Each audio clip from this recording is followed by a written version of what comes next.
एक छोटे से गांव में आरव नाम का लड़का रहता था। उसका परिवार गरीब था। पिता मजदूरी करते थे और माँ घर संभालती थी। आरव बहुत होशियार था, परंतु गरीबी उसकी पढ़ाई में बड़ी रुकावट थी। कई बार उसे भूखे पेट सोना पड़ता और कई बार बिना किताबों के स्कूल जाना पड़ता।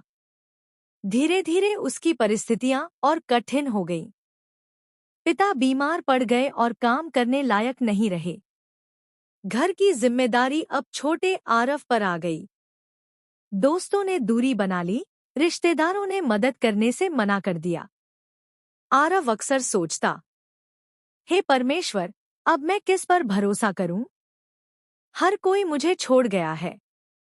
टूटे सपनों के बीच पुकार। एक रात आरव ने आसमान की ओर देखा और आंसू भरी आंखों से प्रार्थना की, हे प्रभु, मैं हार मान चुका हूं, पर अगर आप सच में जीवित हैं तो मेरी मदद कीजिए। अब मैं सिर्फ आप पर भरोसा करता हूं। उसकी यह प्रार्थना उसके जीवन का मोड़ बन गई। शुभ भरोसा की शक्ति। अगले दिन गांव में एक मिशनरी आया। उसने आरव से मुलाकात की और उसकी हालत देखी। उसने कहा, बेटा, मनुष्य पर भरोसा मत रखो, प्रभु यीशु पर भरोसा रखो। वही तेरा सहारा है। उसने आरव को एक बाइबल दी और पढ़ने के लिए प्रेरित किया। आरव ने बाइबल पढ़ना शुरू किया और हर शब्द में उसे नई आशा और साहस मिलने लगा। बदलती परिस्थितियां। कुछ ही समय बाद मिशनरी ने आरव की पढ़ाई की जिम्मेदारी उठा ली।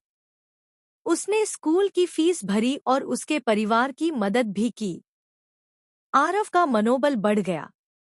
वह अक्सर कहता, जब सबने मुझे छोड़ दिया, तब प्रभु ने मेरा साथ दिया। यही है शुभ भरोसा। गवाही। वर्षों बाद आरव पढ़ लिख कर गांव का शिक्षक बना। लोग उससे पूछते, तू इतनी मुश्किलों से कैसे बच गया? वह मुस्कुराते हुए कहता, मनुष्य पर भरोसा करने से निराशा मिलती है, पर प्रभु पर भरोसा करने से जीवन बदल जाता है। मैं आज जो भी हूं, वह सिर्फ शुभ भरोसे का फल है। संदेश। आरव की कहानी हमें यही सिखाती है कि जब इंसान छोड़ देता है, तब प्रभु हमें थाम लेते हैं। शुभ भरोसा केवल आशा नहीं, बल्कि जीने की शक्ति है। जो भी अपना भरोसा प्रभु यीशु पर रखते हैं, वे कभी अकेले नहीं रहते। प्रिय पाठक, अगर तुम भी संघर्षों में हो, तो आज कहो, हे प्रभु, अब मैं आप पर भरोसा करता हूँ। और वही शुभ भरोसा तुम्हारी जिंदगी बदल देगा।